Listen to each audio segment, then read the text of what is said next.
Today, because I like having all the power, I would like you to tell me about another kind of person who has all the power. I would like you to tell me about Monopoly. A game where you play as a despicable landlord, screwing money out of your fellow contestants and ruining friendships and families alike.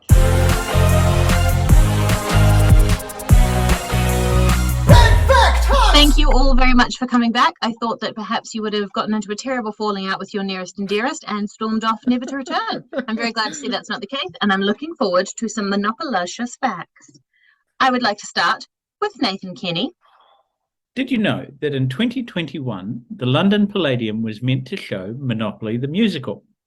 This had been announced in 2019 and had been delayed. But in something that will surprise nobody who has ever played Monopoly, the musical went bankrupt because of COVID. And so Monopoly the musical still has not been shown to this day. They could have called it Mayfair Lady. Oh, that's so good. But here's the thing: if the musical doesn't play, surely everyone else gets a chance to bid on getting the musical themselves. Yeah, Isn't that how the rules go? That's right. Oh my gosh, I want to see that musical so much. I want to know what the songs were. Do you know any of the song titles, Kenny? I do not. I'm loving Angel Islington. Free parking. Well, Sam, would you like to do this all day with another fact? Yes, I would. I've got the greatest fact. Did you know that in wars, sometimes prisoners are captured by Germans, and sometimes those people are British, and sometimes those people in prisoner of war camps get sent care packages, and sometimes those care packages are boxes of Monopoly. Fun for people to play, especially when you're trapped in a prisoner of war camp. However, sometimes that Monopoly version that you've been sent is a secret version. And on the free parking square, there's a little red dot. And then that's the sign that it's a secret one. Then hidden within the tokens, there are little compasses, little metal tools, little maps for helping you get out. 35,000 British people escaped prisoner of war camps, and about a third of those were due to being sent these Monopoly versions. A third of all of the British escapees. I presume this was World War II? I say yes, it must have been World War II, yeah, because Monopoly wasn't made until 1935 in its Monopoly iteration. So unlikely to be World War I in that case. Unless they had time travel back then, which would have made a big difference. No, they hadn't invented Scotty dogs at that point, so I don't see how it's possible. Exactly. Incredible, genuinely incredible. Thom, can you top Monopoly as an agent of war? I may not be able to top that, but I can certainly tell you what tops the T-Rex. Monopoly is the only game where a thimble tops the T-Rex. What? See, I disagree with this. So I think you'll find that it actually happened in 2017, 2019. So we all know the great pieces of Monopoly. We all have our favorite ones. Can we all name the pieces of Monopoly? I'll go first. Dog. The little hat. The race car. Okay, this didn't work out as well because you all just kind of couldn't remember them. So we're going to move on. So the pieces themselves have been in a fairly constant state of flux. So wheelbarrow was one. So let's tell you a story. So in the original Monopoly didn't have any pieces. They just used like the wooden chessy pieces, and then they replaced them with metal tokens, which was the car, the iron, the lantern, the purse, the rocking horse, the shoe, the thimble, and the top hat. However, in the same year, in 1937, a dog and a battleship were added. Boom. In the 1950s, lantern, purse, rocking horse, you're gone. Good. Dog, horse, and rider, wheelbarrow, you're in. Great. Cool. Bag of money gets voted in later on, 51% of the vote. Bag of money. However, that's a bit on the nose. At that point, cannon, horse, and rider retired in 2000. No new tokens take their place. So does the money bag gone? 8 tokens only. 2013 to 2017, they've got some weird game piece decisions. The iron replaced by a cat in 2013. 3 more pieces retired: thimble, wheelbarrow, and shoe replaced by penguin, Tyrannosaurus Rex, and a rubber duck. In 2022, the thimble was brought back, and unfortunately, the T-Rex was removed. That's fucked, I hate that. Is that because his arms were too short to effectively move, like pick up money and properties from the board? He couldn't touch his community chest. Yeah. But this was all done through polls. So they would just poll the people, and the people chose a thimble over a T-Rex. People The people are make real terrible dumb. decisions. The original We piece know. is a charm bracelet, right? That's That's what- and the cannon and the battleship were taken from an original failed game that Parker Brothers made. Oh, so we're just reusing old stock. Recycling is good. Cute. I thought you were going to say that there was a point in time where the T-Rex would wear the thimble as a little hat, which I thought would have that'd be been good. adorable. But there's a hat. He could have just worn the hat as a hat. Yeah, but it's not as adorable as wearing a thimble as a hat. I want to see the dog use the thimble to do some actual knitting. That'd be good. Pretty good. Can we hear Sam do a fact? I'd like to tell you about the many different versions of Monopoly that have been. You may have noticed that there is a New Zealand version of Monopoly. There is a Wellington version of Monopoly. There's a Palmerston North version of Monopoly. That one's bad. There are many different versions. I found some. There's a Super Mario version. Great.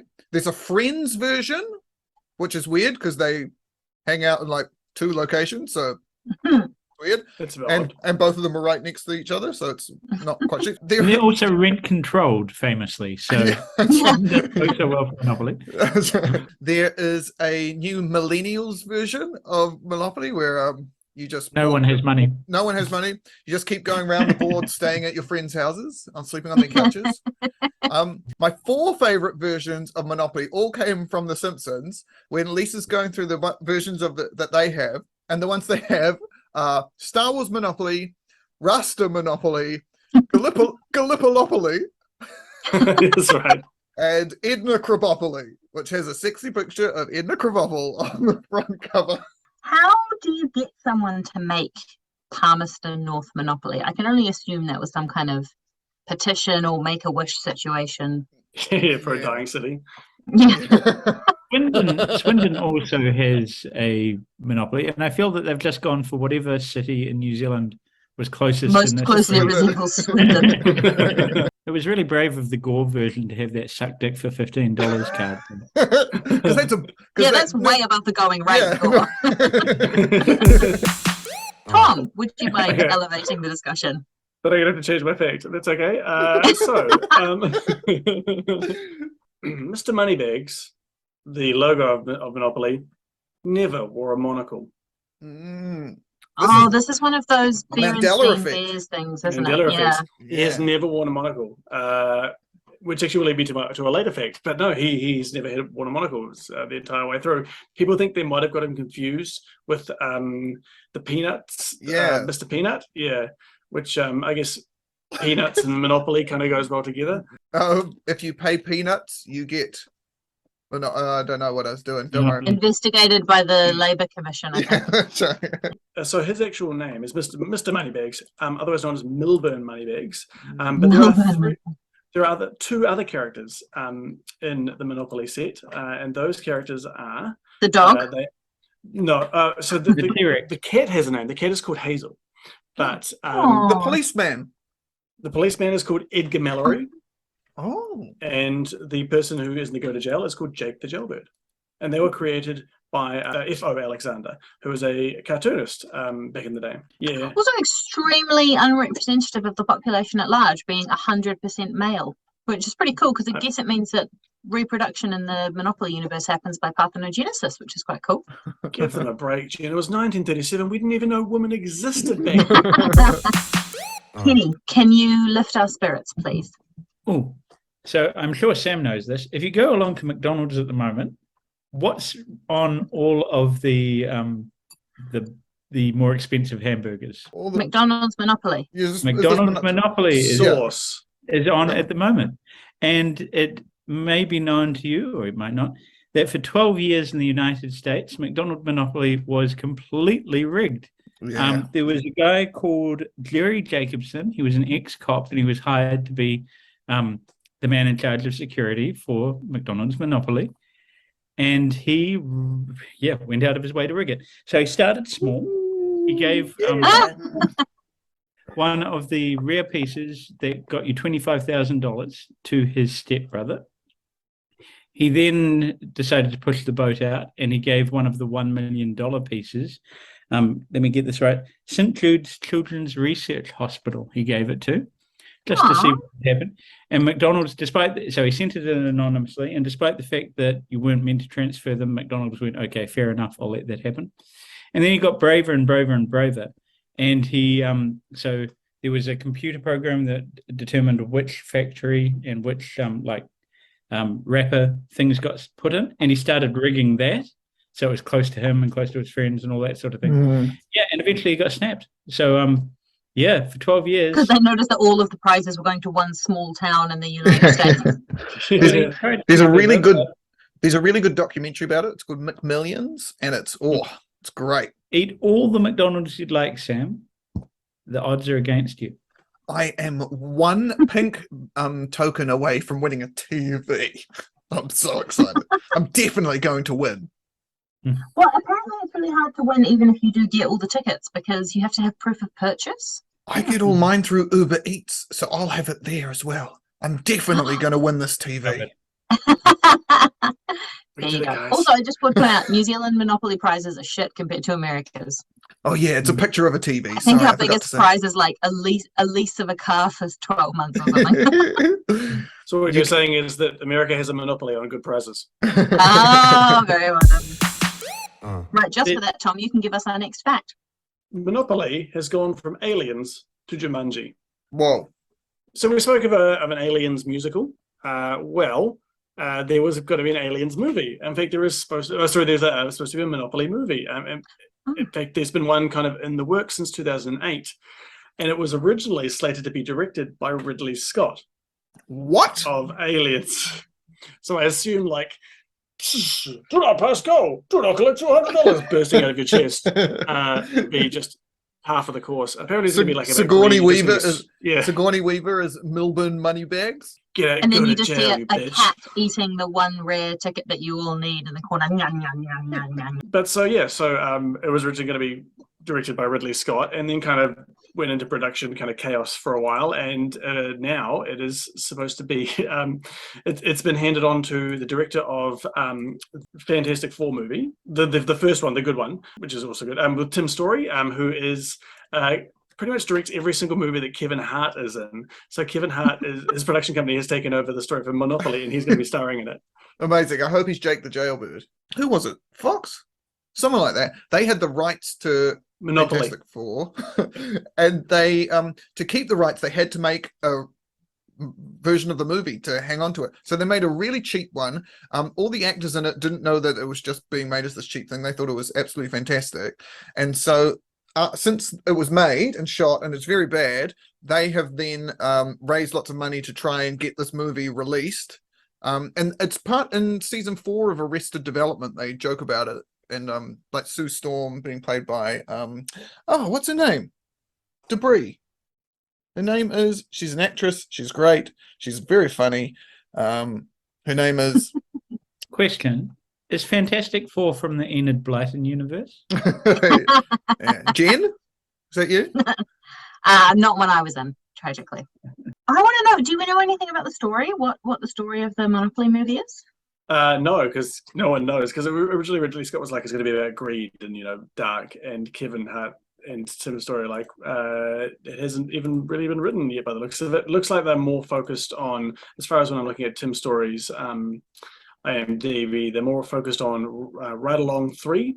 I didn't even know there's Ride Along 2, so I'm missing out. I saw Ride Along 2 in the haven't movies, even and it was heard of great. Ride Along 1. It's quite funny that there are hundreds and hundreds of Monopoly games. Only one Monopoly movie, so they tied it. Only one Monopoly commission. You'd think they'd be all over that. Maria Bamford. Oh, really? She's so good. She's so good. Right, Kenny, for that wonderful Monopoly commission fact, you can have the next fact, please. Oh, another fact. That's cool. So, we were talking about there not being a Monopoly movie, but there was an Emmy award-winning Monopoly documentary called Under the Boardwalk, the Monopoly Story. What will blow your mind is who is in it. It's a cavalcade, is it Jake the Jailbird? Cavalcade of stars. So people like Hank Azaria, Alec Baldwin, Paul Rudd, Salma Hayek's in it, and Samuel L. Jackson is in it. Samuel And, Leroy Jackson, friend of the In podcast. what capacity? So he's playing a fictionalized version He's playing of the boot. no, I don't know, but he's playing a recapitulation of one of the scenes of Monopoly's history. He's And, on the yeah. he's the train conductor, and he says, "I've had enough of these motherfucking snakes on these motherfucking trains." I'm just very confused as to why they got all these people to do reenactments in the documentary. I don't think I've ever seen a documentary that used reenactments before, like in any significant context. Wouldn't you be if you're watching a documentary and you're like, "Wait a minute, is that Paul Rudd?" I spent half my time just like, is this Samuel L. Jackson? Sam Smith. Jen, what do you think you could do in 1 hour, 45 minutes and 35 seconds? Nap.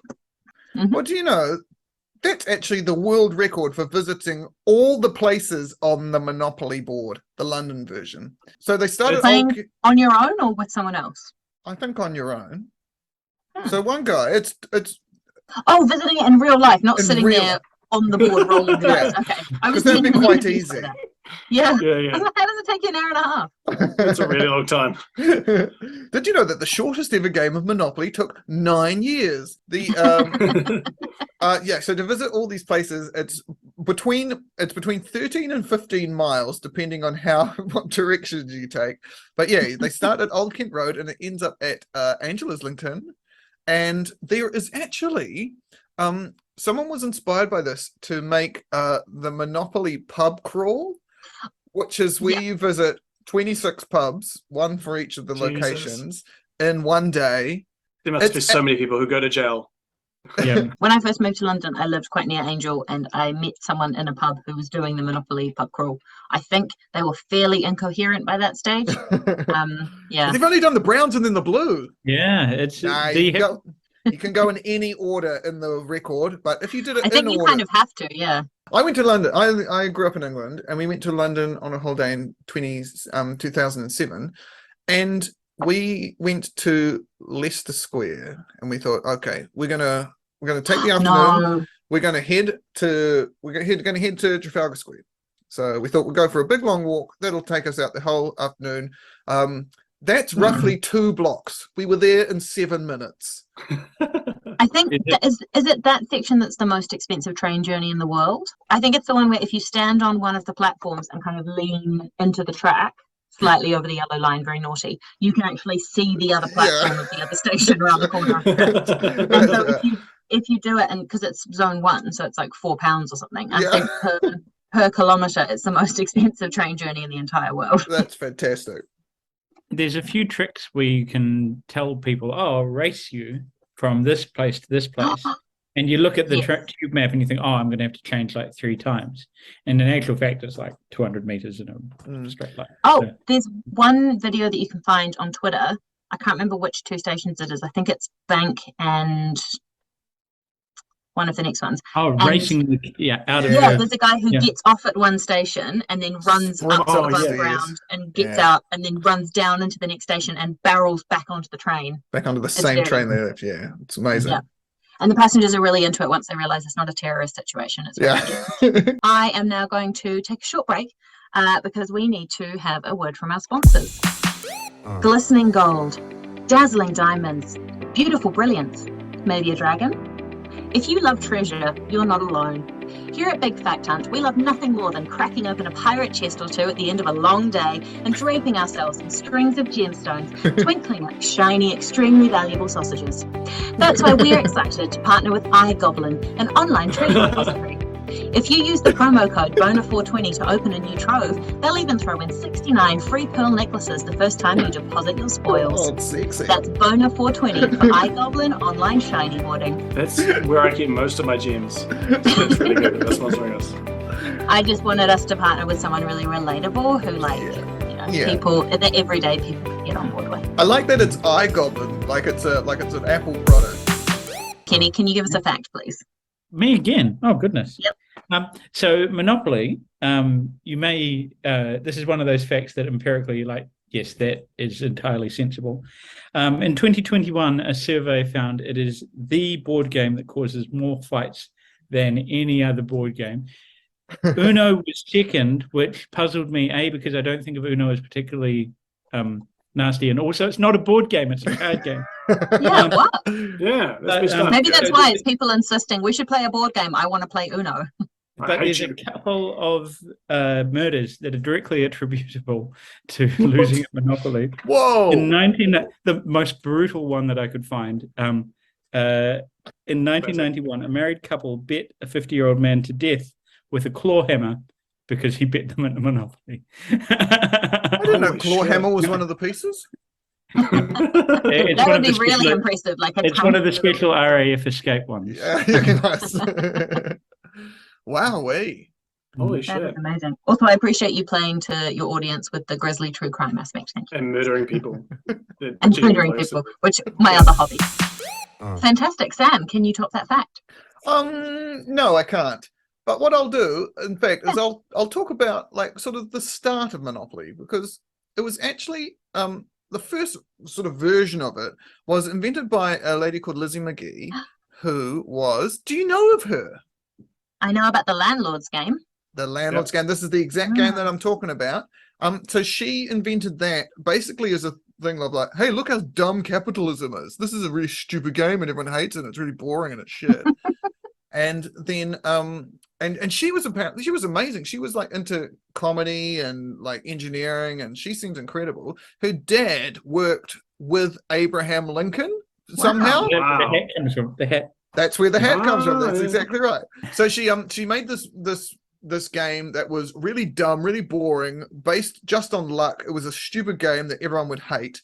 And then this guy, Charles Darrow, came along and he was like, no, wait, what if we just put these things on and things? There was actually a version within the Landlord's game that there's another version that you then play later with a sort of flip the board over and play it with slightly different rules, and all the money gets spread around more evenly. Yes. He's like, no, yeah, way, and it's guys. basically communism, That's right. and everyone's better off. So this game was designed to be capitalism is dumb, and has since for the last 80 years been sort of the greatest board game of all time, unrivaled by anything else. Thom. I'd like to springboard off Sam's fact with another version of Monopoly. It's called Ms. Monopoly, which was the feminist version of Monopoly. And it was, Hasbro pitched it as the first game where women make more than men. So when you passed go, women got $240 and men only got $200. Women started off with $1,900 and men only started off with $1,500. The pieces were the properties were things were inventions that women had made, like Wi-Fi, Spanx, Great. chocolate chip cookies. The Started off strong, tokens. ended less strong. Yeah. My favorite part of this is that it wasn't well received. It was badly received by everyone, including a lot of feminist researchers, particularly because they failed to acknowledge Lizzie McGee as the inventor of Monopoly. Amazing. Just going off that as well, Wi-Fi was invented by Hedy Lamarr, who's a famous actress who was just into that kind of stuff. Tell me about frequency hopping. Yeah. Because it was also used to encode messages during the war. Yeah, yeah. She worked for the Department of Defense or whatever. Yeah, incredible. So yeah, she was an actress. She's mentioned in How About a Date with Hedy Lamarr. You're gonna get it. You're gonna get it from Little Shop of Horrors. Yeah. And call back to our Little Shop of Horrors episode. Exactly right. Can I have some quick facts, please? The man who owns the most Monopoly boards has 3,100 different versions of it, and he has not played Monopoly for 20 years. Is that because he has no friends? It's because he hates Monopoly and he's just bought them. He's got it's the biggest Monopoly collection in the world, and it's worth £150,000, which I thought, that doesn't seem that much. Okay, so I'm going to quickly go back to one of the best quotes of all time involving Monopoly. And you must be the Monopoly guy from Ace Ventura: When Nature Calls, which is an amazing thing. So I wanted to find out who the Monopoly guy was in that movie. He is a guy. He's billed as Skinny Gentleman, but that is Michael Reed Mackay. Now, what I really love about Michael Reed Mackay is that's Skinny Husband is like the title of Ace Ventura. He has also played Skinny Man in Buddy, Skinny Guy in the Battle of Shaker Heights, and in Raging Angels, quick shift from his normal typecast, mid-sized demon. So the orange properties are the best properties because you're most likely to land on them because you're actually most likely to be sent to jail. That's the most occupied board part in the whole game. And just after that is the orange properties. But you've also got a good chance of being sent to other places nearby there. So orange properties, best ones to buy. And the best piece is actually the iron because it's small. People are less likely to notice when it lands on their properties and are less likely to charge you rent. And if you throw it hard enough, it'll just pierce a guy's skull straight through. I would like to just take this moment to monopolize the conversation and say thank you to my 3 wonderful big fact hunters. We've had some amazing facts. Sam, the fact that Monopoly was a Trojan horse in World War II, I think is incredible. Kenny, the rigging of Macca's Monopoly, I feel very vindicated and justified. Sam, obviously, I love the Monopoly pub crawl. It's one of my favorite activities ever. Thom, I love that you went into so much detail of Monopoly Guy's IMDb page. I think that shows commendable and slightly concerning I love that guy so much. dedication. But I think the fact of the episode has to go to Kenny for the weirdly star-studded Under the Boardwalk documentary, which I don't understand, but I'm very excited about. So pass go collect $200 in your congratulations. Thank you very much. I hope this has been less painful than every game of Monopoly. Yeah, I guess unlike Monopoly, we actually know how to win this game. Nobody cried as well, which is good. We're just gonna. This podcast is like Monopoly because we're just gonna keep doing it until one of us gets angry and flips the board and fucks off. And until that day comes, I hope you, dear listeners and watchers, will be there with us. If you enjoyed this episode, please comment your favourite Monopoly facts. I was disappointed nobody mentioned the guy who bought actual things with Euro Monopoly money the day it came out because nobody knew what the new Euro notes looked like. Incredible. Any other facts, please comment them below our YouTube video. Please like and subscribe to the podcast version if you're listening audibly. And we will see you next week for a brand new Fact Hunt. Peace. Ta-ra!